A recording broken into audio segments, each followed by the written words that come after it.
अस्सलाम वालेकुम, मैं हूं रेहान तारिक और आप देख रहे हैं दस्तक। दुबई में होने वाली मुलाकातों को अहम करार दिया जा रहा था। दुबई में होने वाली नशिस्तों को कई रोज गुजरने के बाद भी मुस्तकबिल का सियासी मंजरनामा गैर वाज़ेह है। कौमी असम्बली की मुद्दत खत्म होने की उल्टी गिनती शुरू हो गई है, लेकिन अभी तक निगरान हुकूमत के हवाले से कोई हतमी फैसला नहीं हो सका है। ये बयानात की असम्बलियाँ मुकदमे तहलील कर दी जाएंगी, जोरों शोर से दागे जा रहे हैं, लेकिन निगरान हुकूमत की शक्ल क्या होगी और वो कितना अरसा तक मुल्क की बागडोर संभालेगी, ये वाज़ेह नहीं हो सका। अब तक दुबई मुलाकातों में कुछ भी तय ना होने की चहमगोइयाँ भी होना शुरू हो गई हैं। इन चहमगोइयों के साथ वफाकी हुकूमत में मौजूद जमातों के इख्तलाफात भी हर गुजरते दिन के साथ बढ़ना शुरू हो गए हैं। शुरू में ये इख्तलाफात मुस्लिम लीग नून और पीपल्स पार्टी के दरमियान दिखाई दिए। इस दौरान मौलाना फजलुर रहमान, जो PDM के सरबराह भी, वो पुरस्कार तौर पर खामोश रहे। उनकी खामोशी को भी बाज़ हलकों में अजीब नज़रों से देखा गया। दुबई में मुकम्मल प्रोटोकॉल के साथ होने वाली मुलाकातों में भी मौलाना के गायब रहने को सवालिया नज़रों से देखा गया। जिस बात की कमी सबने महसूस की, आज उसी बात का तज़किरा TV स्क्रीन पर हो रहा है। मौलाना फजलुर रहमान ने लंबी खामोशी तोड़ते हुए दुबई में होने वाली मुलाकातों पर एतमाद में ना लेने पर हुकूमत पर नाराज़गी का इजहार किया और सवाल उठाया है कि मुस्लिम लीग नून ने हाल ही में दुबई में होने वाली पाकिस्तान पीपल्स पार्टी के आला ओहदेदारों से मुलाकात के बारे में PDM को एतमाद में क्यों नहीं लिया। उन्होंने कहा कि मुलाकात अचानक नहीं बल्कि मनसूबाबंदी से हुई थी, इसलिए सबको एतमाद में लेना चाहिए था। इसी तरह जमात इस्लाम के दीगर रहनुमाओं ने भी वाज़ेह अल्फाज में इन मुलाकातों पर तनकीद की और बताया कि वो दुबई में होने वाले फैसलों को नहीं मानेंगे। जैसे जैसे इंतखाबात का वक्त करीब आ रहा है, हुकूमत में शामिल PDM जमातों के दरमियान इख्तलाफात बढ़ते जा रहे हैं। ऐसा लगता है कि 13 जमातों की जो दीवार PTI के खिलाफ खड़ी की गई थी वो गिरने वाली है। पहले पीपल्स पार्टी और मुस्लिम लीग नून के दरमियान रंजिशें और अब मौलाना फजलुर रहमान और उनकी जमात के दीगर रहनुमाओं की जानिब से तनकीद इस फूट का पेश खैमा है। दूसरी जानिब ज़रा ये दावा कर रहे हैं कि नवाज शरीफ ने शहबाज शरीफ को मौलाना के तमाम तहफ़्फ़ुज़ात दूर करने का टास्क सौंपा था, जिसके बाद आज वज़ीर आज़म के मौलाना फजलुर रहमान से मुलाकात हुई है। और इस मुलाकात का क्या नतीजा निकला ये तो कुछ ही लम्हों में मालूम होगा, लेकिन इब्तदाई तौर पर मुस्लिम लीग नून की जानिब से फायर फाइटिंग का आगाज़ कर दिया गया। ये एक दिलचस्प अमर है कि पीपल्स पार्टी हुकूमत में मुस्लिम लीग नून की अहम इत्तेहादी ज़रूर है, लेकिन PDM का हिस्सा नहीं है, इसलिए वो मौलाना की नाराज़गी से बरी ज़बान नजर आती है। पीपल्स पार्टी के रहनुमा वाज़ेह अल्फाज में ये कह रहे हैं कि मुल्क की दो बड़ी जमातों की मुलाकात थी, ना कि PDM सरबराहान की, जिसका हिस्सा पीपल्स पार्टी नहीं है। इत्तेहादी जमातों के दरमियान इख्तलाफात और एक दूसरे के खिलाफ बयानात देने का ये कोई पहला वाक़या नहीं है। गुज़श्ते दिनों एहसन इकबाल की जानिब से तहरीक इंसाफ को तनकीद का निशाना बनाते हुए ये भी कहा गया कि 2018 में बाज़ चीनी हल्कों की जानिब से आर्मी इस्टेब्लिशमेंट को यह पैगाम पहुंचाया गया कि प्रोजेक्ट इमरान का तजर्बा मुफीद साबित नहीं होगा। ये बयान काफ़ी संगीन नौयत का था। बादशाह एहसन इकबाल को न सिर्फ ये ट्वीट वापस लेना पड़ी बल्कि वजाहती बयान भी जारी करना पड़ा। मामला यहाँ तक रहता तो ठीक था, लेकिन पीपल्स पार्टी के रहनुमा फैसल करीम कुंडी की जानिब से एहसन इकबाल के बयान के बिल्कुल मुखालिफ और बताया गया कि 2018 में ऐसी कोई बात नहीं हुई थी। अब इस चीज़ में कोई अभाव नहीं है कि तहरीक इंसाफ की हुकूमत में CPAC पर काम किसी हद तक रुक चुका था, जिसके बाद अस्करी इदारे को बीच में आना पड़ा और CPAC अथॉरिटी का क़याम अमल में लाया गया। तहरीक इंसाफ के दौर में बहुत से ऐसे कारनामे अंजाम दिए गए जिसने उनके लाने वालों को शर्मसार किया। इसी मुताल्लिक वज़ीर दफ़ा ख्वाजा आसिफ ने गुज़श्ता रोज़ एक निजी TV से इंटरव्यू के दौरान कहा कि प्रोजेक्ट तब्दीली लाने वाले 2018 में ही इससे खासी हद तक उकता गए थे। हुकूमती इत्तेहाद में शामिल इन जमातों के इख्तलाफात पर बात करेंगे, ख़ास तौर पर PDM जमातों के माबैन जो इख्तलाफात पैदा हो रहे हैं। PDM सरबराह मौलाना फजलुर रहमान को माइनस करने में या आइसोलेट करने पर जो JUI फ़े के तहफ़्फ़ुज़ात हैं, बात करने के लिए जमीयत उलमा इस्लाम फ़े के रहनुमा मुफ्ती के में ज्वाइन किया है। अस्सलाम वालेकुम मुफ्ती साहब, बहुत बहुत शुक्रिया आपके वक्त के लिए। सबसे पहले तो बड़ा सादा सा सवाल है, दुबई में इतनी अहम मुलाकातें अगर हुई आपकी बकौल, जिसमें दो बड़ी पॉलिटिकल स्टेक होल्डर्स मौजूद थे, तो क्या वजह है कि PDM सरबराह मौलाना फजलुर रहमान और उनकी जमात को माइनस किया गया? नहीं, बिस्मिल्लाहिर्रहमानिर्रहीम, हम मजहबी जमात हैं ना, तो हमें चेक किया जाता है कैमरों से। जो कैमरे पाकिस्तान में लगे हुए रेहान साहब, वो वाशिंगटन से या सलांदी कौंसल से, तो फिर जाहिर है जब आप कैमरों के सामने बात करते हैं तो आपको तो कुछ एहतियात करनी पड़ती है, तो इन्होंने वो एहतियात की होगी। नहीं हज़रत, लेकिन तो ये मुलाकातें तो इन कैमरा थी और पाकिस्तान में भी नहीं थी, बल्कि पाकिस्तान से बाहर थी।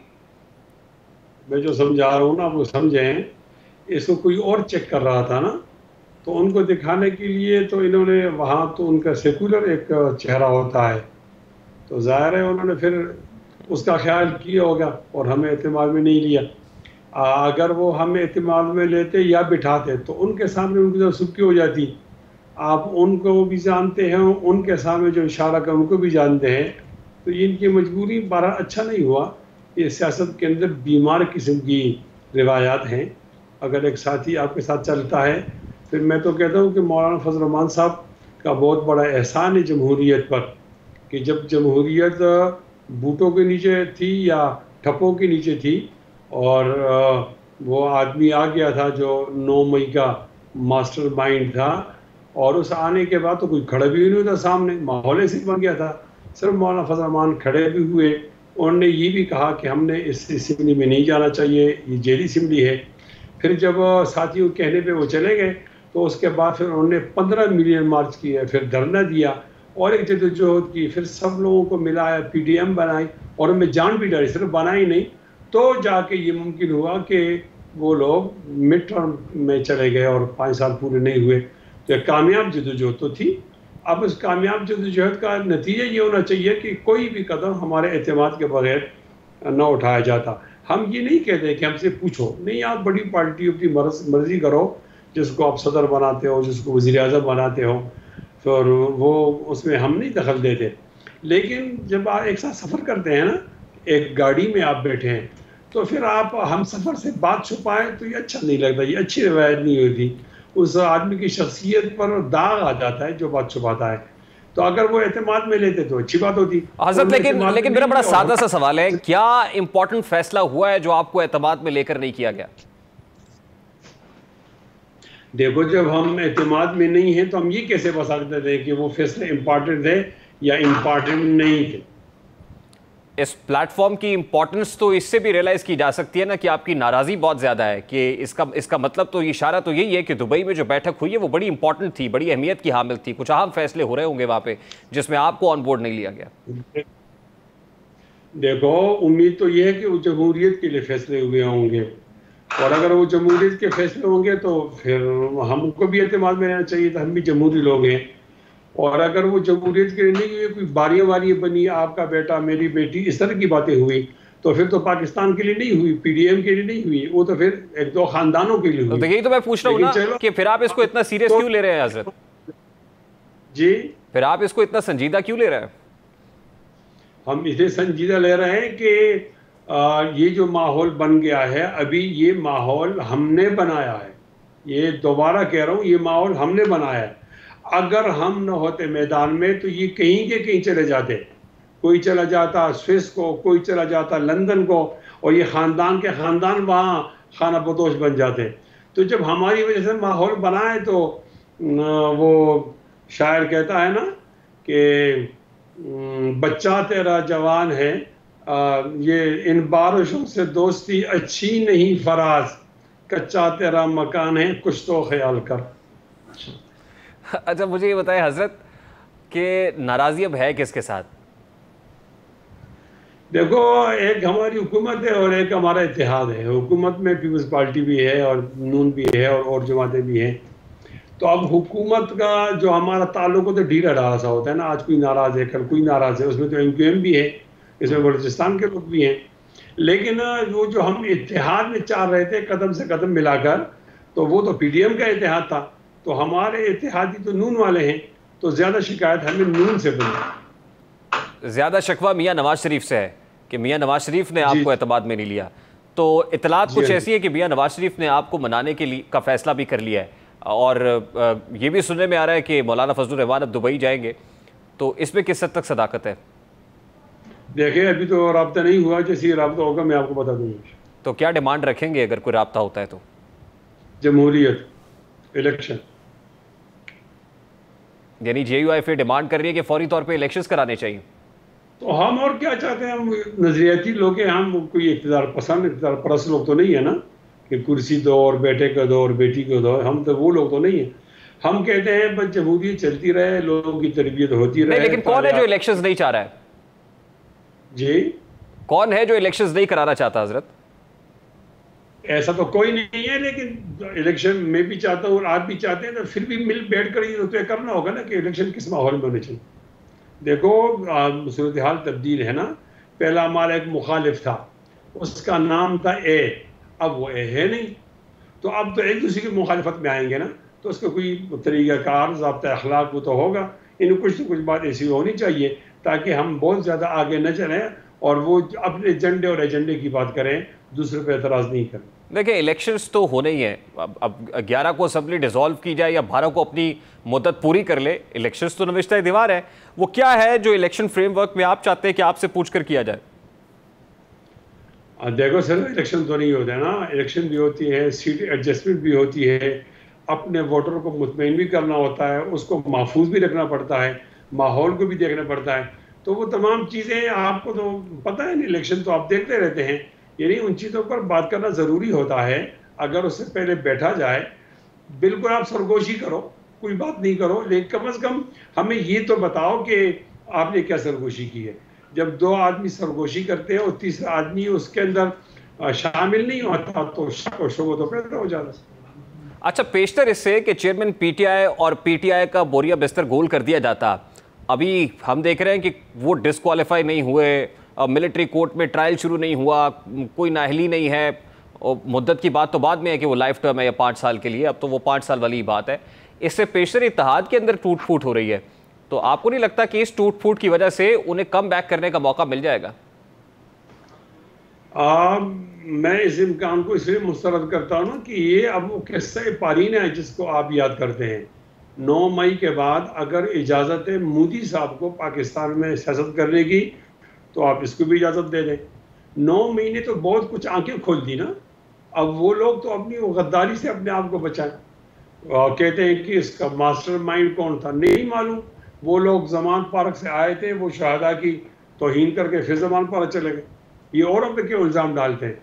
मेरे ख्याल में आप पीटीआई को किससे पानी समझो। एक आदमी था, बहुत तकब्बुर करता था, एक पार्टी थी, टूट फूट के शिकार हो गई, वो मुहिब वतन नहीं थी। अब तो इस तरह के सेंटेंस मिलेंगे आपको ये कौमी निसाब के बच्चों के पढ़ने वाली किताबों के अंदर। मुफ्ती किफ़ायतुल्लाह साहब, 2017 के अंदर जो कुछ हुआ वो आज से बड़ा मुख्तलिफ है। हालांकि उस वक्त की इंटेंसिटी और ग्रेविटी, यानी उस वक्त किसी पार्टी कायद ने सानिया 9 मई नहीं किया था, ना कोई जिलाओ घिराव हुआ था, ना फौजी तनसीबात पे हमला हुआ था, लेकिन एक पार्टी के कायद को डिस्क्वालीफाई कर दिया गया ताहयात, फिर उसे जेल में डाल दिया गया उसकी बेटी के हमरा।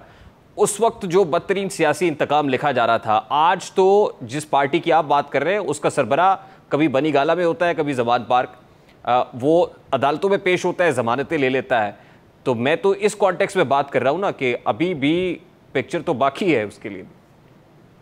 खैर, आपकी बात ठीक है। मैं तो समझता हूँ कि जो मियाँ नवाज शरीफ को निकाला गया था, ये इंसाफ नहीं था, बल्कि ये इंसाफ के साथ मजाक था।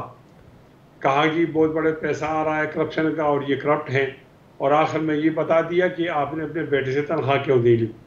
और जुर्म बताने के लिए कहा गया कि जुर्म तो नेब वाले बताएंगे, खोदा पहाड़ निकला चूहा। हमारे यहाँ एक वाक़या मशहूर है कि एक छोटी कानों वाली लुगड़ी थी, वो भागे जा रही थी। लोगों ने पूछा क्यों परेशान हो, तो उन्होंने कहा जी जंग के बादशाह ने कहा है कि जिसके कान लंबे होंगे वो हम काटेंगे। तो उन्होंने कहा आप क्यों परेशान हो, आपके कान तो छोटे छोटे हैं। उन्होंने कहा नहीं, एक और फैसला भी हुआ है कि काटेंगे पहले और नापेंगे बाद में। वहाँ तो काटा पहले है, नापा बाद में है, वो तो गलत था ही। इसलिए तो फिर कौम को अजाब की सूरत के अंदर इमरान खान मिला ना, तो वो अजाब तो कौम ने बर्दाश्त कर लिया। वो गलत था, एक साजिश थी। हमें जो हुकूमत मिली अभी वाली, ये तो हमारी जोड़ी में गिर गई। इस पार्लियामेंट में 2 कुव्वतें मौजूद थी, तीसरी नहीं थी। तीसरी होती तो ऐसे नहीं मिलती। पहली कुव्वत से जब हुकूमत चली गई तो हमारी जोड़ी में आगे गिरी। फिर हमने ज़रा मुश्किल फैसले किए, इत्तेहाद को कायम किया, रियासत को बचाया, सियासत को नहीं। और ये जो चीज़ें आपके सामने हैं, दस्तयाब वसाइल के अंदर एक मुनासिब बजट हमने पेश कर दिया और पाकिस्तान को ग्रे लिस्ट में डालने से और या डिफ़ॉल्ट करने से बच गया। यानी ये तो अपनी जगह मौजूद है। अब ये जो उन्होंने एक साजिश की, उस साजिश के 2 किरदार आपस में टकराए। दोबारा कह रहा हूँ कि उस साजिश के 2 किरदार टकराए, उससे तो हमारी मईशत तबाह होगी। लोग कहते हैं कि जब इमरान खान ने छोड़ा था तो हमारा रिजर्व कितना था और डॉलर कितना महंगा था। ये नहीं देखो भाई, आप देखो जब नवाज शरीफ को कान से पकड़ के निकाला उस वक्त हमारा रिजर्व। अच्छा मुफ्ती साहब, इंटरेस्टिंगली उस साजिश के जितने भी किरदार हो और वो खुद क्यों ना हो, उसको बेनकाब करने में, उसके खिलाफ पॉलिटिकल स्ट्रगल करने में, सड़क गर्म करने में JUI पेश रही है। लेकिन देखा यह गया कि PTI इक़्तिदार में जब भी आपने कोई स्ट्रगल की तो उसका सबर कोई और ले गया और आपके साथ हमेशा हाथ हुआ है। ऐसा तो नहीं है कि इस बार फिर JUI के साथ हाथ होने जा रहा है? नहीं, ऐसा तो नहीं। मैं आपको एक शेर सुनाता हूँ और आपके सामीन से महसूस भी होंगे, वो बड़ा मानी खेज है। वो कहते हैं ठोकर खाकर जब भी गिरा गैरों को आवाज न दी, वो आंखों की माजूरी थी, ये गैरत की मजबूरी थी, ये मनसब हमें मिल सकते थे लेकिन शर्त हुजूरी थी, ये शर्त हमें मंजूर न थी, बस इतनी सी मजबूरी थी। हाँ, वो जी हुजूरी नहीं हो रही है लेकिन मनसब तो चाहिए ना। आप नहीं देखना चाहते कि मौलाना फजलुर रहमान भी सदर मुमलिकत बन जाए? बिल्कुल, लेकिन आवाम के वोटों पर, जी हुजूरी पर नहीं। तो फिर क्यों मुलाकातों का गम करते हैं? करने दीजिए मुलाकातें जो हो रही हैं। नहीं, जो अपना हक है वो तो मांगते हैं। और वो हक क्या है, मैं यही तो पूछ रहा हूँ कि बुनियादी तौर पे मुतालबा यही है कि मौलाना फजलुर रहमान को भी प्रेसिडेंट होना चाहिए। नहीं, वो तो ज़ाहिर है, जब आप सियासी फैसले करते हैं तो उसके बहुत सारे फैसले होते हैं। एक आदमी मुझसे फैसला मांगता है कि जैद जो है वो वज़ीर आज़म हो, तो ये भी फैसला करें ना कि बकर जो है वो सदर हो। ये तो बानवी फैसले होते हैं, आप कुछ लेते हैं कुछ देते हैं।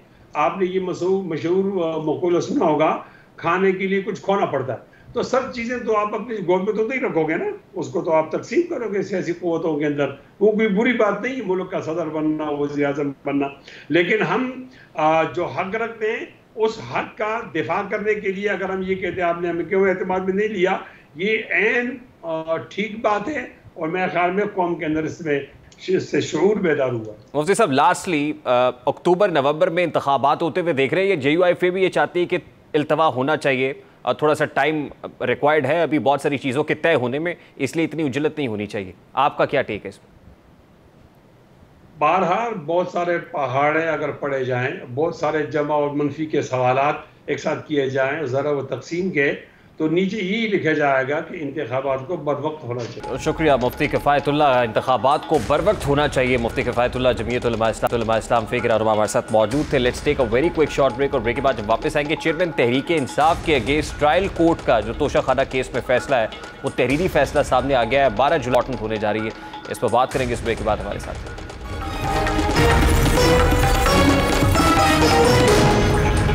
चेयरमैन तहरीक इंसाफ के खिलाफ सबसे मजबूत केसेस में से एक केस तोशाखाना केस का है, जिसका आज तहरीरी फैसला सामने आया है। इस केस से मुताल्लिक हुकूमत के दावे हैं कि उनके पास ठोस शवाहिद मौजूद हैं जो चेयरमैन तहरीक इंसाफ को सजा दिलवाने के लिए काफ़ी हैं। इस केस में चेयरमैन तहरीक इंसाफ ने सेशन अदालत के फैसले को इस्लामाबाद हाई कोर्ट में चैलेंज कर दिया था। इस्लामाबाद हाई कोर्ट ने दोबारा सेशन कोर्ट यानी ट्रायल कोर्ट को ये केस भेजा और तलकीन की थी कि 1 हफ्ते के अंदर अंदर इसका फैसला किया जाए, जिस पर तहरीक इंसाफ के वकला की जानिब से हीले बहाने बनाए गए। बाद में एडिशनल सेशन अदालत ने इलेक्शन कमीशन के वकला के दलाइल सुनकर एडिशनल सेशन जज ने ये केस काबिल समात होने का फैसला जारी किया। तोशाखाना केस के काबिल समात होने के 18 सफ़ात पर मुश्तमिल तहरीरी फैसले में कहा गया है कि इलेक्शन कमीशन आईनी इदारा है और इंतखाबात के साथ करप्ट प्रैक्टिसेस को रोकना भी इलेक्शन कमीशन का आईनी फरीज़ा है। तहरीरी फैसले में कहा गया है कि तोशाखाना इलेक्शन कमीशन ने मुल्ज़िम के खिलाफ कानूनी कार्रवाई की हिदायत दी और सेक्रेटरी इलेक्शन कमीशन की जानिब से अथॉरिटी लेटर भी मुल्ज़िम के खिलाफ दरख्वास्त के साथ लगाया गया। फैसले के मतन में कहा गया है कि स्पीकर कौमी असम्बली ने मुल्ज़िम के खिलाफ रेफरेंस इलेक्शन कमीशन को भेजा। रेफरेंस के मुताबिक चेयरमैन PTI करप्ट प्रैक्टिसेस के मुर्तकिब हुए। स्पीकर कौमी असम्बली के मुताबिक इमरान खान ने झूठा बयानी हल्फी जमा कराया। तहरीरी फैसले में कहा गया है कि इलेक्शन कमीशन ने डिस्ट्रिक्ट कमिश्नर को शिकायत दायर करने का इख्तियार दिया। डिस्ट्रिक्ट इलेक्शन कमिश्नर हर समात पर जाती या वकील के जरिए अदालत में पेश हुए। फैसले के मुताबिक पब्लिक ऑफिस होल्डर के हर अमल को देखना अदालत का इख्तियार है। इलेक्शन कमीशन आईनी इदारा है और इंतखाबात के साथ करप्ट प्रैक्टिसेस को रोकना भी इलेक्शन कमीशन का आईनी फरीज़ा है। तहरीरी फैसले में कहा गया है कि इस्तिस्ना किसी फ़र्द को हासिल नहीं है, बिलखुसूस जब फ्रॉड की बात हो। इलेक्शन कमीशन की स्क्रूटनी के बाद मुल्ज़िम के खिलाफ शिकायत दर्ज की गई। इलेक्शन कमीशन का 2022 का फैसला और अथॉरिटी लेटर शिकायत दर्ज करने का वाज़ेह सबूत है। सेक्शन 137(4) के मुताबिक अगर कोई मेंबर कौमी असम्बली गैर कानूनी तौर पर असासे बनाए तो उसके खिलाफ 120 रोज़ में शिकायत दर्ज की जा सकती है। और फैसले में चेयरमैन PTI की दरख्वास्त मुस्तरद करते हुए कहा गया है कि सेक्शन 190 शिकायत दर्ज करने की कोई हद मुकर्रर नहीं करता।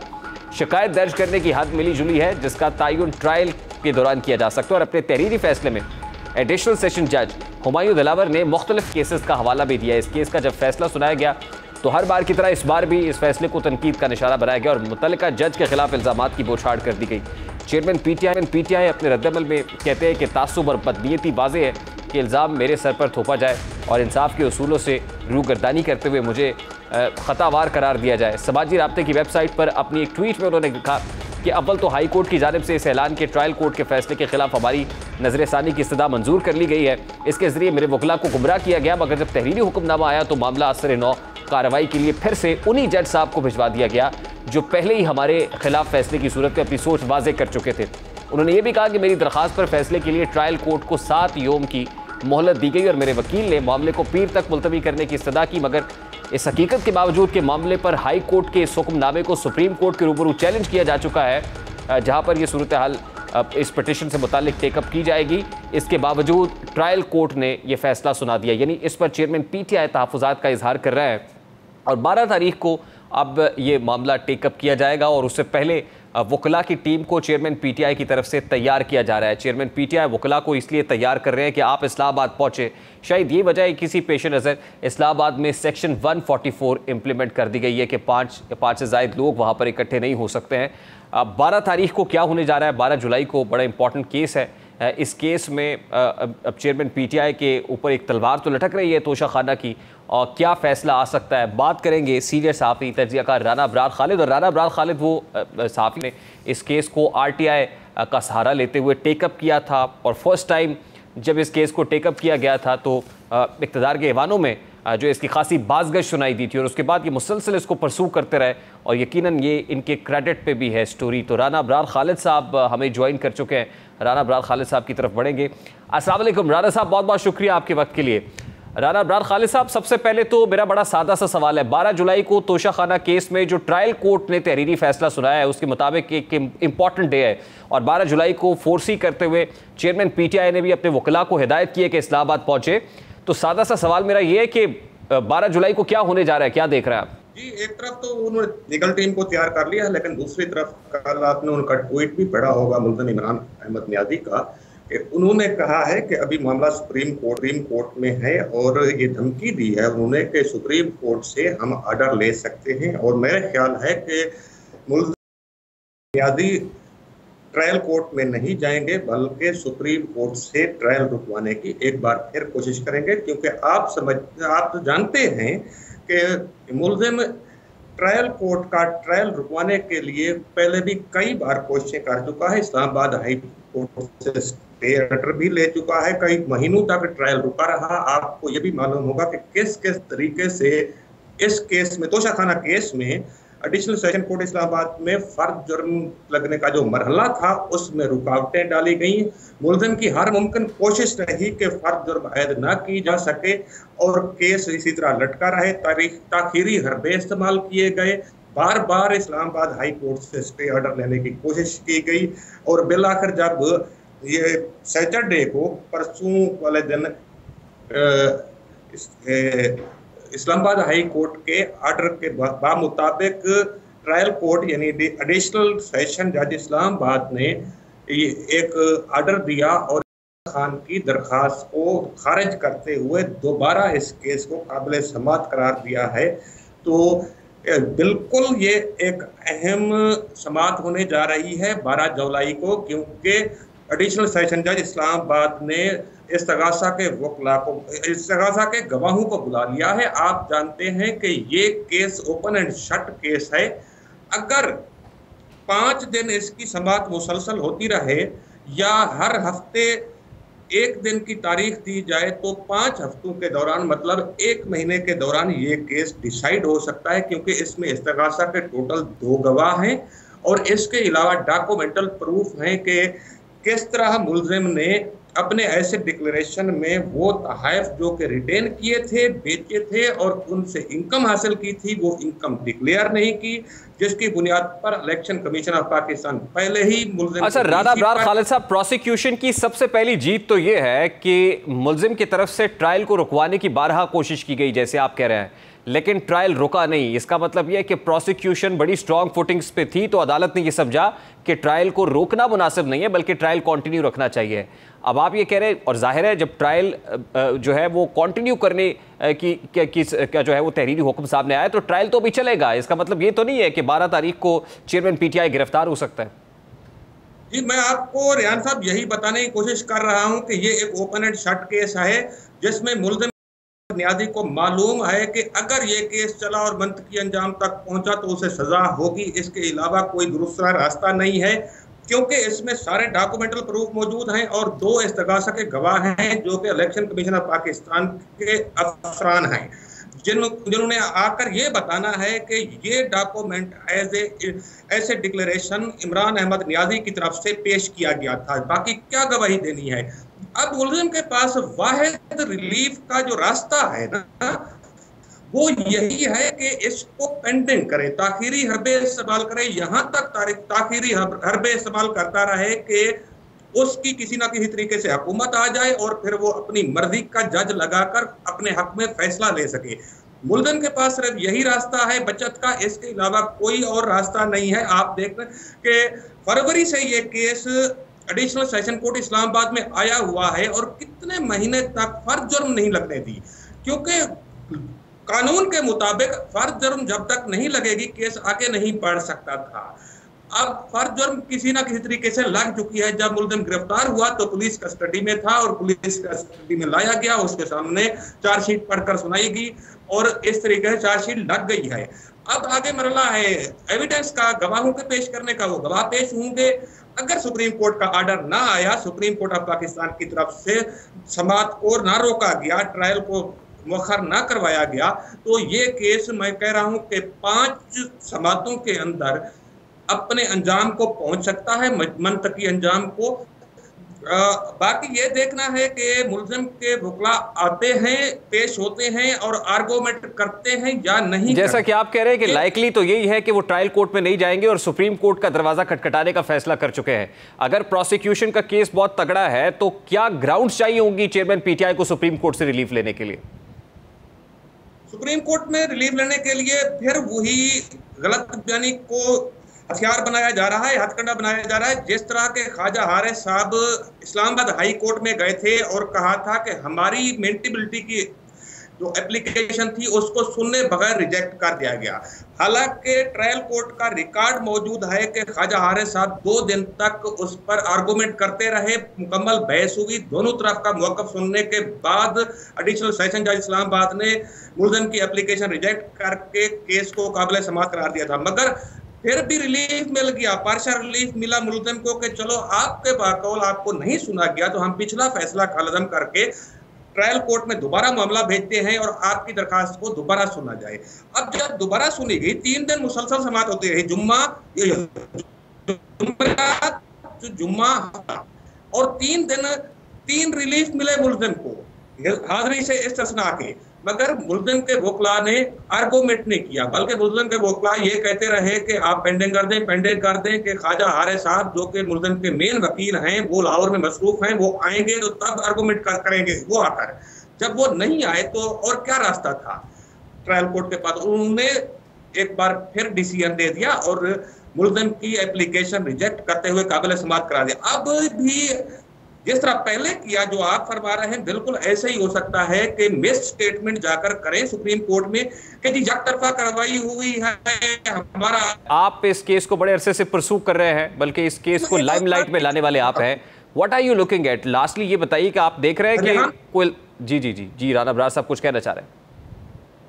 अच्छा, मैं इस बात सिर्फ करना चाहता था कि जब इस्लामाबाद हाई कोर्ट का फैसला आया इसके ऊपर अभी 4-5-6 दिन पहले, तो उस वक्त फैसला आने पर पीटीआई के लोगों ने, मुल्ज़िम के जो फॉलोअर हैं, उन्होंने मिठाइयाँ बांटी, ट्विटर के ऊपर टॉप ट्रेंड चलाए और इसको अपनी फतह करार दिया। लेकिन जब वो तहरीरी फैसला आया तो एकदम सारी चीज रिवर्स हो गई और स्यापा भी शुरू हो गया। फिर जाकर उसी फैसले को सुप्रीम कोर्ट में, तो वजह चेयरमैन पीटीआई ने तो अपनी ट्वीट में इस्लामाबाद हाई कोर्ट के उस फैसले को ये तक कह दिया कि वो गुमराह कुन फैसला था और हमारे वकला को गुमराह किया गया। तहरीरी फैसला आया तो पता चला फैसला क्या है। क्या मैं मुल्ज़िम को बताना चाहता हूँ, अगर हमारी अर्ज सुन ले कि जनाब आपको हाई कोर्ट के जजों ने गुमराह नहीं किया था, आप तौहीन अदालत बार बार करते हैं और जज आपको बार बार रिलीफ देते हैं, आपकी बातों को इग्नोर करते हैं। आपके अपने वकील होते हैं जो आपको गुमराह करते हैं, वो केस हार के आते हैं लेकिन आपको कहते हैं कि केस हम जीत कर आए हैं और आप उनकी बातों को यकीन करके एक ऐसी स्टेटमेंट देते हैं जिससे हमारे जुडिशल सिस्टम को सेटबैक होता है। बार बार तौहीन आमेज अल्फाज इस्तेमाल करता है मुल्ज़िम और बार बार इहानत करता है सुप्रीम कोर्ट और हाई कोर्ट के जजों की, ये सिलसिला बंद होना चाहिए। ठीक है राना साहब, बहुत बहुत शुक्रिया। राना अबरार खालिद साहब, बहुत शुक्रिया आपके सीधे साफी तजिया का। राना अबरार खालिद साहब हमारे साथ मौजूद थे। We have to take a very quick short break, और ब्रेक के बाद जब वापस आएंगे तो क्रिकेट के मैदान से पाकिस्तान और भारत अब वर्ल्ड कप में टकराने का फैसला है। पाकिस्तान क्रिकेट टीम भारत जाएगी नहीं जाएगी, इस हवाले से वज़ीर आज़म ने कमेटी कॉन्स्टिट्यूट कर दी। इस मामले को उठाएंगे इस ब्रेक के बाद। हमारे साथ रहिए।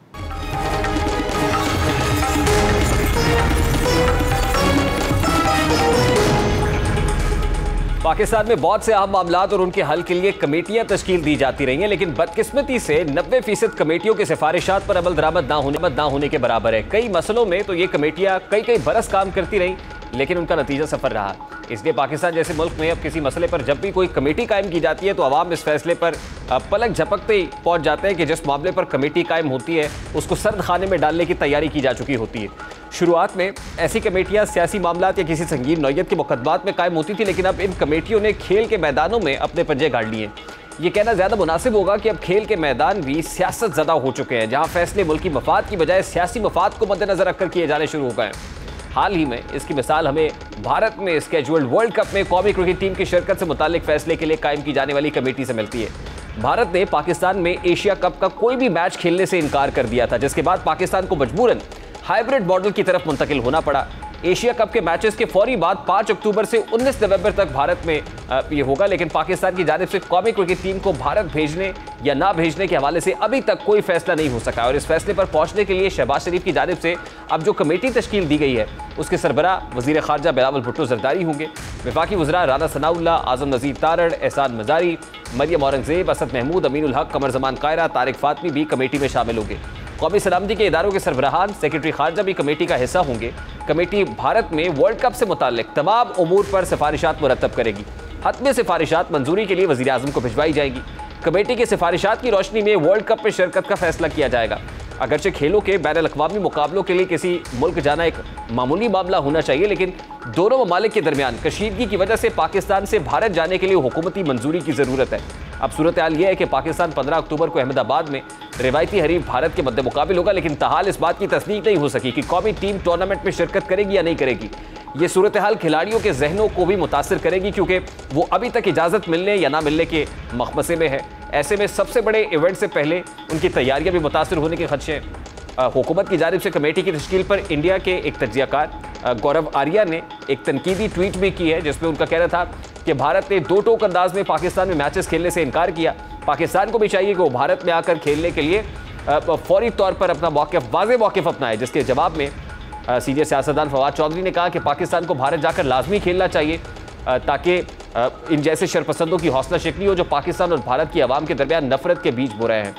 सोचने की बात है, क्रिकेट डिप्लोमेसी की बात होती है। अब क्रिकेट जैसे पॉलिटिकल डिप्लोमेसी के लिए दो मालिक के दरमियान बातचीत के लिए इस्तेमाल किया जाता है। खेल के मैदानों को, सकाफती डोमेन को, कल्चरल डोमेन को सियासत ज़्यादा नहीं होना चाहिए, यही बेहतर है, और खेल को खेल ही रहना चाहिए। प्रोग्राम का वक्त अपने इख्तिताम को पहुंचा। आपसे मुलाकात होगी इंशाल्लाह कल। अपना रखिए ख्याल। अल्लाह हाफ़िज़।